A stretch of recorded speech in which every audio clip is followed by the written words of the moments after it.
Hi everyone, today I will discuss about if else condition। यानी इससे पहले हम लोग पढ़े थे क्या इफ़ और इफ़ इल्स कंडीशन। जब ऐसा फॉर्म में रहेगा ये एक कंडीशन के दायरे में आए। क्यों? इल्स कंडीशन नहीं है, इल्स स्टेटमेंट है, जबकि इफ़ कंडीशन है। इसीलिए हम बोल सकते हैं इफ़ इल्स कंडीशन बोल सकते हैं, क्योंकि दोनों साथ है तो बोल सकते हैं। अगर नहीं रहता तो इल्स को कंडीशन नहीं स्टेटमेंट बोलते। ठीक है, तो हम लोग पहला इफ़ कंडीशन पढ़े, दूसरा इफ़ इल्स पढ़े, तीसरा आप पढ़ेंगे इफ़ इल्स कंडीशन। ठीक है, सबसे पहले आपको समझाते हैं कि कंडीशनल स्टेटमेंट होता क्या है। ठीक है, तो condition statement is an expression that evaluate to either true or false. It is used to make decision in a program. यानी प्रोग्राम के दौरान ये डिसीजन लेता है कि ये स्टेटमेंट सही होगा या गलत होगा। सही होगा तो प्रिंट करेगा, नहीं तो नहीं। इसलिए इसका डिफिनेशन आया कि कंडीशनल स्टेटमेंट क्या होता है। A condition is an expression that evaluate to either true or false. यानी अगर ये कंडीशन यानी एक्सप्रेशन इवेलुएट्स करेगा, यानी कंडीशन अगर ट्रू या फॉल्स, कंडीशन पे डिपेंड करेगा, ये ट्रू देगा या फॉल्स करेगा। इवेलुएट्स टू आइदर, तो कंडीशन के हिसाब से देखिएगा। अगर कंडीशन सही रहेगा तो ट्रू फॉल्स करेगा, अगर कंडीशन रॉन्ग रहेगा तो फॉल्स करेगा। इसलिए कहता है एक condition is an expression that evaluate to either true or false. फिर कहता है it is used to make decision in a program. ये क्या करता है? यूज टू यानी प्रोग्राम के दौरान ये डिसीजन लेता है। किसके लिए डिसीजन लेता है? कंडीशन को चेक करता है। ट्रू और फॉल्स के लिए ये चेक करता है कि ये सही है या गलत है। इसी से इसका डिफिनेशन बनाया। ये डिफिनेशन जो आएगा तो सबके लिए कॉमन बात करेगा, तभी ना एक अलग से यूनिक डिफिनेशन बनेगा। इसके लिए भी वही बात मैच करेगा, इसके लिए भी करेगा, उसके लिए। इसीलिए बोल रहा है ट्रू और फॉल्स, क्योंकि इफ़ क्या करता है? कंडीशन को देखता है, ट्रू है तो प्रिंट करता है, नहीं तो स्किप करता है। इसका मेन चीज़ है। इफ़ इल्स क्या करता है? अगर इफ़ सही है तो इफ़ प्रिंट होगा, वहीं सलट जाएगा मामला, प्रिंट कर देगा। अगर इफ़ कंडीशन गलत है तो मतलब इल्स आके प्रिंट करेगा अपना। इल्स कोई कंडीशन नहीं है, ये एक स्टेटमेंट है और ये हमेशा इफ़ के साथ आता है, ये याद रखना है। पहले इफ़ आता है, बाद में क्या आता है? इल्स आता है। ठीक है, इल्स का कोई अस्तित्व नहीं है किसके बगैर? इफ़ के बगैर। यानी एक बात और बताए थे, एक इफ़ के साथ एक ही इल्स आता है, ये भी बताए थे आपको। तो ये इफ़ इल्स होता है। ठीक है, इसमें कोलन लिखता है। आपको इसका सिंटेक्स की भी बताए थे कि इफ़ कंडीशन है, कोलन, फिर स्टेटमेंट वन, फिर उसके बाद इल्स एक स्टेटमेंट है जो कि इफ़ के बराबर में लिखाता है, कोलन, फिर स्टेटमेंट टू लिखता है। इसका ये सिंटेक्स है। अब इफ़ का सिंटेक्स आपको क्या बताया? इफ़ कंडीशन कोलन, उसके बाद स्टेटमेंट वन। यानी ये छोटा है, फिर बड़ा हो रहा है, फिर बड़ा होता चले जाएगा। तो कंडीशनल स्टेटमेंट क्या होता है? एक condition statement is an expression that evaluates to either true or false। उसके बाद क्या बोला? it is used to make decision in a program. यानी ये प्रोग्राम के दौरान डिसीजन लेते हैं कि ये स्टेटमेंट यानी ये कंडीशन ट्रू है या फॉल्स। जैसे ट्रू होगा तो ये ट्रू, जैसे ही सही होगा तो ये ट्रू प्रिंट करेगा, गलत होगा तो ये फॉल्स प्रिंट करेगा। यानी ये कंडीशनल स्टेटमेंट को हम याद कराने का थोड़ा ट्राई करें। ठीक है, इसका ज़रूरत क्यों पड़ा? एक condition always true or false देता है। ये मैक डिसीजन ट्री, यानी ये डिसीजन लेने के लिए इसका यूज़ किया जाता है। To execute code only when a condition condition true है तभी ये एग्जीक्यूट होगा। कहने का सेंस है। To control the program flow, program flow को कंट्रोल करता है कौन? Control statement. कंट्रोल स्टेटमेंट क्या करता है? प्रोग्राम के फ्लो को कंट्रोल करता है। और code only when condition is true, अगर कंडीशन ट्रू है तो ये एग्जीक्यूट होगा, अदरवाइज नहीं होगा। तो कितने टाइप्स के कंट्रोल स्टेटमेंट होते हैं? इफ़ इल्स वही है ना। उसके बाद नेस्टेड इफ़। तो कल फाइनली ख़त्म कर देंगे हम लोग। उसके बाद हम लोग इफ़ में आपको सिंटेक्स बताएंगे एक्चुअल में होता क्या है, ये इसका मतलब ये क्या है, कीवर्ड है, ये भी बताए हुए हैं हम। तो इसका जो पैरामीटर है कि क्या क्या गलतियां कर सकते हैं वो आपको बताए थे कि कोलन लगाना ज़रूरी है और उसमें इंडेंटेशन होना चाहिए, जिसको 4 स्पेसेस भी बोल सकते हैं, वो होना चाहिए। अब इसका फ्लो आपको बताए थे कि इसके थ्रू हम लोग समझते थे, स्टार्ट करता है, कंडीशन चेक करता है, ट्रू हुआ तो यस एग्जीक्यूट हो जाएगा, नहीं तो स्किप हो जाता है। ये डायग्राम के थ्रू भी हम पूरा कहानी देख सकते हैं। इसका प्रोग्राम करने का आपको बता ही दी, एग्जांपल समझा है, तो बहुत सारे अपने से आप प्रोग्राम लिख करके भी आप प्रैक्टिस के रूप में कर सकते हैं। जैसे मार्क्स के बारे में हमको सीखना है कि मार्क्स से कहीं 75, कहीं 80, कहीं कुछ देके कंडीशन अपने बना सकते हैं, तो कॉन्स्टेंट प्रैक्टिस कीजिएगा, यानी प्रोग्राम प्रैक्टिस कीजिएगा, तो आपका बेसिक अच्छा होता चले जाएगा। मेरा हो ही जाएगा, क्योंकि हम बार बार एक ही चीज़ को बोलते हैं, तो मेरा अच्छा हो जाएगा।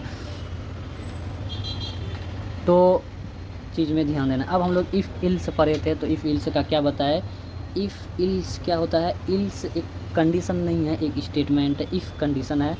तो हम बताए थे कि else statement execute a block of code when if condition evaluate to false.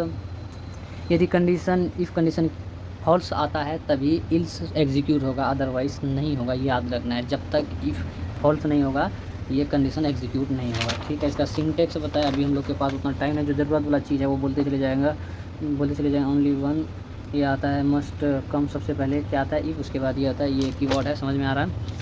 तो हम लोग अपना मेन टॉपिक में चलते हैं, इफ़ इलिफ क्या होता है। ठीक है, तो इसका इंग्लिश थोड़ा सीखने का ट्राई करते हैं, बोलने का ट्राई करते हैं फिर।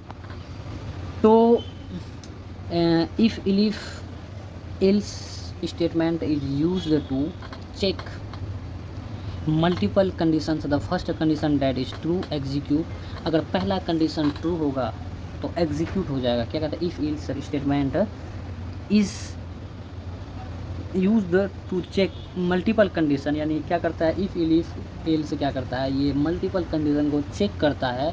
The first condition that is true, अगर पहला कंडीशन ट्रू हो जाएगा तो एग्जीक्यूट करेगा। None of the conditions are true, the block is executed. मतलब कोई हो ना हो, अगर कोई नहीं भी होता है, इसलिए कहता है if none of the conditions are true, यानी कोई कंडीशन ट्रू नहीं होगा तो इल्स ब्लॉक इज एग्जीक्यूटेड। तो क्या कहता है, are true the else block is executed हो जाएगा। क्या बोलता, इस बात पकड़ में आया। इसके कहने का सेंस है, अगर कोई कंडीशन सही नहीं भी होगा तो इल्स हमेशा किसका काम क्या है, ये एग्जीक्यूट हो जाता है। क्या हो जाता है, अगर इफ़ कंडीशन गलत होगा, इलिफ गलत होगा, कोई मतलब दोनों गलत हो जाएगा, तब क्या बोला, इल्स का मेन थीम ही है, जब तक इफ़ फॉल्स नहीं करेगा तो इल्स एग्जीक्यूट नहीं होगा। वही बात कहता है, if none of conditions are true, कोई कंडीशन ट्रू नहीं होगा, ऐसी स्थिति में इल्स ब्लॉक क्या हो जाएगा, एग्जीक्यूट हो जाएगा। यानी एक लाइन में बहुत बड़ी बात है कह दिया। जैसा कि इफ़ इल्स में देखे थे, जब तक इफ़ कंडीशन रॉन्ग नहीं होगा तब तक इल्स एग्जीक्यूट नहीं होगा, प्रिंट नहीं होगा। अगर इफ़ कंडीशन सही है तो ये प्रिंट नहीं होगा, तब इफ़ कंडीशन ही में जो प्रिंट लिखेंगे वही आपका प्रिंट हो जाएगा। प्रिंट फंक्शन में जो हम लोग स्टेटमेंट डालेंगे, अगर सही है, कंडीशन भी सही है और प्रिंट में भी सही लिखे हैं, तो वो प्रिंट हो जाएगा, वो इल्स की तरफ जाएगा भी नहीं।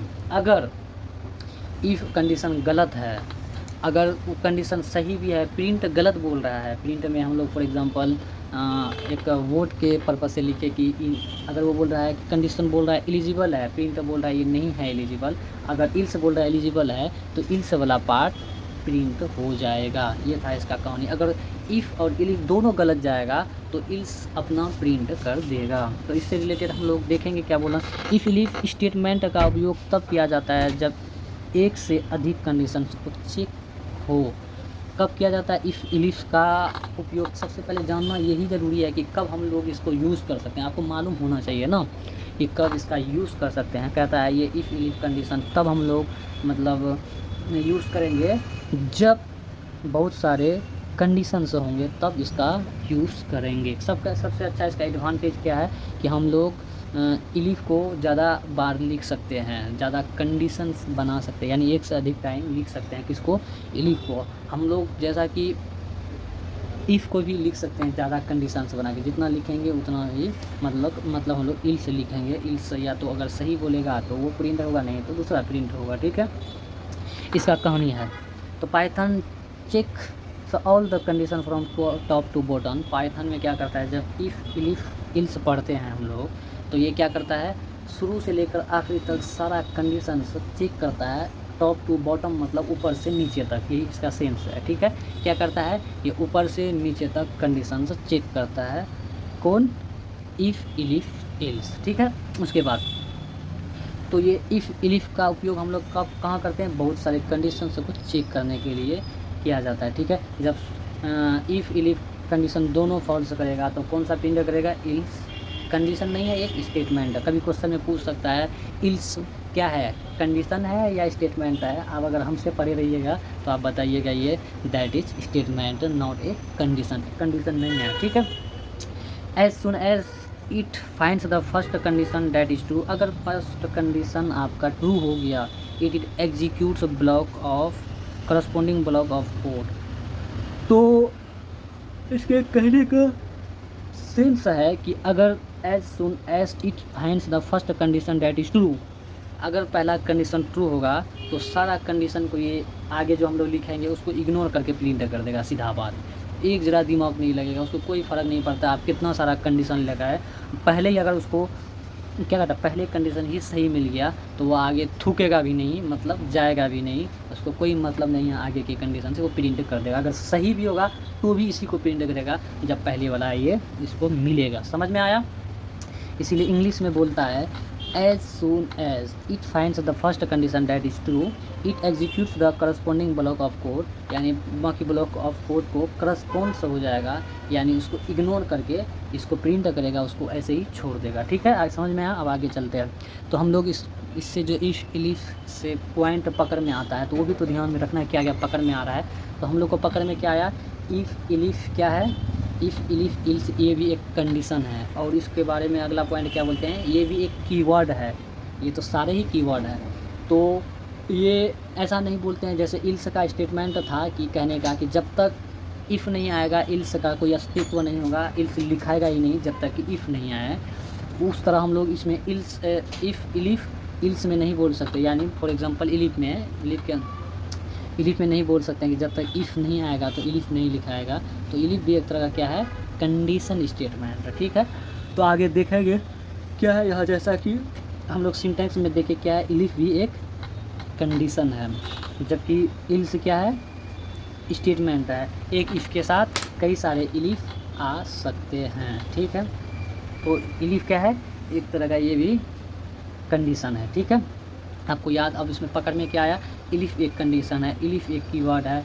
इलिफ को अगर इफ़ नहीं भी आए तो इलिफ अपना कंडीशन लिख सकता है। ऐसा कोई सीन नहीं देखने को मिला है, मिलेगा तो ज़्यादा कॉन्फिडेंस के साथ बोलेंगे। ऐसा मेरा सोच बोलता है, पढ़ाई सोच पे नहीं चलता है, ये रिसर्च पे चलता है। ये सही है गलत है आगे आएगा फिर उसको क्लियर करेंगे। ठीक है, आफ्टर दैट डज नॉट कहता है एग्जीक्यूट हो जाएगा, फिर बाद में after that it does not check remaining, बोले नहीं, इसी लाइन को इसमें मेंशन करके आपको बोल दिए कि जैसे ही उसको पहले ही सही मिल जाएगा, ट्रू मिल जाएगा, वो प्रिंट कर देगा, एग्जीक्यूट हो जाएगा, जिसको हम लोग प्रिंट बोलते हैं, जो स्क्रीन में आउटपुट के रूप में दिखाते हैं उसको क्या बोलते हैं, प्रिंट बोलते हैं या एग्जीक्यूट बोल सकते हैं। इससे नया वर्ड से भड़कना नहीं है। एग्जीक्यूट दरअसल प्रिंट को ही बोलते हैं। लैंग्वेज के भाषा में एग्जीक्यूट बोलता है, ज़्यादा एक सुटेबल टाइप का लगता है। एग्जीक्यूट मतलब प्रिंट हो जाता है, यदि स्क्रीन में दिखाने लगता है जो, उसी को हम लोग एग्जीक्यूट बोलेंगे। ठीक है, after that it does not check remaining conditions, तो उसके बाद वो चेक नहीं करेगा चाहे सही है या गलत है। इसके कहने का सेंस ही है, if none of the condition are true the else block is executed. अब if none of condition are, कोई कंडीशन सही नहीं होगा तभी इल्स ब्लॉक इज एग्जीक्यूटेड। ऊपर में भी हम लोग डिफिनेशन में देखे कि बोलना क्या चाहता है, कोई कंडीशन सही नहीं रहेगा, ये पूरा का कहने का सेंस है। इफ़ कंडीशन आर ट्रू, ये एक मीनिंग दे रहा है, सही नहीं होगा, कोई कंडीशन सही नहीं होगा, ये पूरा लाइन के कहने का सेंस है। तब क्या होगा, इल्स ब्लॉक इज एग्जीक्यूट होगा। इसका मतलब क्या है, इफ़ इलिफ भी सही नहीं होगा तो भी इल्स प्रिंट होगा। तो इसमें पकड़ में आ रहा है बात थोड़ा बहुत। इलिफ क्या है, एक कंडीशन है, ये एक कीवर्ड है, तो इसको हम कई बार लिख सकते हैं, जबकि इफ़ और इल्स को एक ही बार लिख सकते हैं। एक इफ़ के साथ एक ही इल्स लिख सकते हैं, यानी हम लोग एक इफ़ के साथ कई सारे इलिफ लिख सकते हैं, ऐसा इसका कहना है स्टेटमेंट में, जैसा कि हम लोग सीखते जा रहे हैं। ठीक है, तो आगे चलते हैं। इसका सिंटेक्स क्या है इफ़ का, जैसा कि हम लोग इफ़ का सिंटेक्स पढ़े थे, इफ़ कंडीशन कोलन स्टेटमेंट 1, फिर इलिफ का पढ़े थे, उसमें एक लाइन बढ़ा दिया था, इफ़ कंडीशन कोलन, उसके बाद स्टेटमेंट 1, फिर इलिफ स्टेटमेंट है उसके बराबर में लिखा था कोलन, फिर उसके बाद स्टेटमेंट 2, उसी तरह इफ़ इलिफ, क्योंकि सिंटेक्स याद रखना बहुत ज़रूरी है। डिफिनेशन वगैरह भूल भी जाइएगा, इसका सिंटेक्स से आप प्रोग्राम क्लियर कर पाइएगा, इसीलिए इसमें हम ज़्यादा ध्यान देंगे। और इलिफ में क्या है कि इफ़ कंडीशन, उसके बाद इसका मतलब है कि ये इलिफ भी लगता है इफ़ के बिना अधूरा रह रहा है। कंडीशन तो है लेकिन ये सिंटेक्स में आया है, समझ रहे हैं, इसका मतलब हर जगह ये इंटरफेयर करेगा इफ़ कंडीशन इसके साथ में। तो इफ़ कंडीशन कोलन स्टेटमेंट 1, फिर उसके बाद क्या बोलेंगे, इलिफ कंडीशन 2 स्टेटमेंट 2 बोलेंगे, जैसा स्टेटमेंट हम लोग प्रिंट में लिखेंगे, फिर इलिफ कंडीशन 3, अब स्टेटमेंट 3, अब इल्स लास्ट में हम लोग लिखते हैं कि अगर ये सब गलत हो तो ये प्रिंट कर देना, ठीक है। इसके कहने का सेंस है, आई होप आपको याद हो गया होगा। इसका सिंटेक्स क्या है, if condition 1 statement 1, elif condition 2 statement 2, उसके बाद फिर इलिफ अगर लिखना चाहेंगे तो इलिफ कंडीशन 3 स्टेटमेंट 3, जैसा कि हम लोग देखें स्टेटमेंट 3, फिर उसके बाद इल्स लिखेंगे, क्योंकि तीनों चीज़ मेंशन है, इफ़ इलिफ इल्स, तीनों चीज़ आपका आना चाहिए ना अटैच में, तो हम लोग उसको बोलेंगे कि इल्स स्टेटमेंट बराबर में लिखेंगे क्या बोलेंगे, स्टेटमेंट 4 में आपका ख़त्म हो गया। यानी ओवरऑल आपका इफ़ इलिफ इल्स का भी चीज़ें याद रखिएगा, तो ये सारा सिंटेक्स आपके पकड़ में आते चले जाएगा। अब जब आपका सिंटेक्स पकड़ में आएगा, प्रोग्रामिंग अच्छा होगा, आप कई सारे प्रोग्राम, बड़ा से बड़ा प्रोग्राम आप आसानी से लिख पाओगे, क्योंकि सिंटेक्स के बेस पे ही आप लिख पाओगे। अगर सिंटेक्स आपने सही लिखा है, कोई भी प्रोग्राम उसका जो स्टेटमेंट में है वो आगे पीछे भी होगा तो कोई ना कोई जाके प्रिंट होगा ही। इसका मतलब है कि इसका सिंटेक्स याद करना बहुत ही ज़रूरी है। बहरहाल हम लोग के पास टाइम कम है, हम लोग मूव करते हैं आगे, क्योंकि इससे रिलेटेड क्वेश्चन भी देखना है, बहुत सारा चीज़ें समझना है, ठीक है। तो इसका सिंटेक्स याद रखना है और हम इसको रिकॉल कराते भी रहेंगे। ये आसान भी है, स्टेटमेंट कंडीशन याद रखना, इफ इलिफ जहाँ आएगा उस हिसाब से लगाते चले जाएंगे, ठीक है। तो उसका पैरामीटर क्या, पहले क्या आएगा बाद में क्या आएगा, ये सब चीज़ हम लोग का क्वेश्चन से समझ में आता चले जाएगा, ठीक है। तो हम लोग अब देखेंगे सिंटेक्स एक्सप्लेनेशन। इफ़ चेक करता है फर्स्ट कंडीशन, जाहिर सी बात है, तो if the previous condition is false, it checks the next condition. तो कहता है if the previous condition is false, अगर इफ़ का प्रीवियस कंडीशन फॉल्स हो जाता है, it checks the next condition, elif क्या करता है, अगला कंडीशन चेक करता है। फॉर एग्जांपल इफ़ कंडीशन लिखे फॉल्स कर गया, ठीक है, उसके बाद इलिफ अगला कंडीशन चेक करता है, यानी उसके अंदर जो कंडीशन डाला गया है उसको वो चेक करता है सही है कि नहीं है। Else if the none of the conditions are true, none of the condition कहने का मतलब फिर वही बात हम बोलते हैं कि ये क्या कहना चाहता है, कोई कंडीशन सही नहीं होगा, नो ट्रू यानी सही नहीं होगा, तो it executes the else block, यानी इल्स वाला जो ब्लॉक है वो एग्जीक्यूट हो जाएगा। इसके कहने का सेंस है इफ़ भी एक तरह का ब्लॉक है जिसमें हम लोग कोड्स लिखने का ट्राई करते हैं, इल्स भी एक ब्लॉक है, ये भी एक ब्लॉक का भी कॉन्सेप्ट थोड़ा बहुत समझ में आ रहा है, ठीक है। आगे चलते हैं, इंपॉर्टेंट पॉइंट्स देखते हैं कि ये if is always written first, if हमेशा लिखा जाता है फर्स्ट में, इसका मतलब है इलिफ का कंडीशन है लेकिन ये भी इफ़ के बिना अधूरा है, यानी इससे पहले भी इफ़ कंडीशन लिखना ही पड़ता है, जैसा कि हम लोग प्रोग्राम में भी देखेंगे। अगला क्या है, देयर कैन बी वन और मोर इलिफ स्टेटमेंट्स, कहता है देयर कैन बी वन और मोर, एक या एक से अधिक इलिफ स्टेटमेंट। समझ में आ रहा है, हम भी नहीं जानते हैं, एवरेज हमको भी कोई खास मालूम नहीं है, आपके साथ पढ़ रहे हैं, थोड़ा बहुत लगता है इंग्लिश हम भी सीख रहे हैं कि बोलना क्या चाह रहा है। तो वन और मोर कहने मतलब एक से अधिक, तो समझ में आ रहा है इलिफ स्टेटमेंट, इसका मतलब एक या एक से अधिक इलिफ स्टेटमेंट हो सकता है, यानी एक इफ़ के साथ, समझ में आ रहा है, एक या एक से अधिक इलिफ हो सकता है। आपको याद, भले ही हल्का सुनने में लग रहा है लेकिन याद रखना है कहीं, क्योंकि आप बहुत बड़ा प्रोग्राम लिखने जाओगे, आपको मालूम रहेगा तब ना कि हम लोग ज़्यादा इलिफ में लिख सकते हैं, तो मालूम ही नहीं रहेगा तो आपको कैसे पता चलेगा ये कहना क्या चाह रहा है, ठीक है। तो हम लोग क्या बोल सकते हैं, जबकि इलिफ में ऐसा कतई नहीं था, इल्स क्या करता था, एक इफ़ के साथ एक ही इल्स लिखता था, दो इफ़ रहता था दो लिखाएगा, यानी एक इफ़ के साथ एक ही अलाउ रहता था। इसमें क्या है, यानी एक इफ़ के साथ कई सारे हम लोग इलिफ लिख सकते हैं, जैसा कि हम लोग सिंटेक्स में भी देखे हैं, तो ये भी याद रखना है इफ़ इलिफ इल्स क्या होता है, ठीक है। आगे चलते हैं, इल्स इज ऑप्शनल है, इफ्स क्या है, ऑप्शनल है, नॉट मैंडेटरी है। इल्स कंडीशन क्या है, एक ऑप्शनल है, आप ज़्यादा ज़रूरत के हिसाब से लिख सकते हैं, नहीं तो नहीं भी लिख सकते हैं। ये मैंडेटरी नहीं है, ज़रूरी नहीं है, इसलिए कहता है इल्स इज ऑप्शनल। ऑप्शनल है, ज़रूरी नहीं है। ठीक है, उसके बाद आगे चलते हैं। मान लीजिए एक प्रोग्राम लिखे हम, मेरा इफ़ और इल्स में ही मामला निपट गया, या इफ़ इल्स लिखे, इलिफ में गए तो एक ही स्टेटमेंट में एक ही कंडीशन में मेरा काम निपट गया, तो अगला नहीं लिखेंगे। इसी को कहता है, ये एक ऑप्शनल है, लिख सकते हैं, ये मैंडेटरी नहीं है, ज़रूरी नहीं है। फॉर एग्जांपल आपको कॉलेज जाना बोल देगा कि मैंडेटरी है, मैंडेटरी है तो मतलब नॉट मैंडेटरी मतलब आपको जाना ही पड़ेगा, नहीं जाइएगा तो उसका फ़ाइन मारेगा या अदर कोई बात बोलेगा, जो भी उसका कॉलेज का रूल है, तो वो मैंडेटरी होता है, जाना ही होगा। नॉट मैंडेटरी मतलब ज़रूरी नहीं है, आप जा भी सकते हैं, नहीं भी सकते हैं। इल्स के बारे में बोला है, इल्स आपको आप लिख भी सकते हैं, नहीं भी लिख सकते हैं, ये मैंडेटरी नहीं है। ठीक है, इल्स के बारे में बोला है, इल्स एक ऑप्शनल बात करता है, अगर कोई नहीं सही होगा हम प्रिंट करेंगे, इल्स जैसा कि आपको पढ़ा चुके हैं।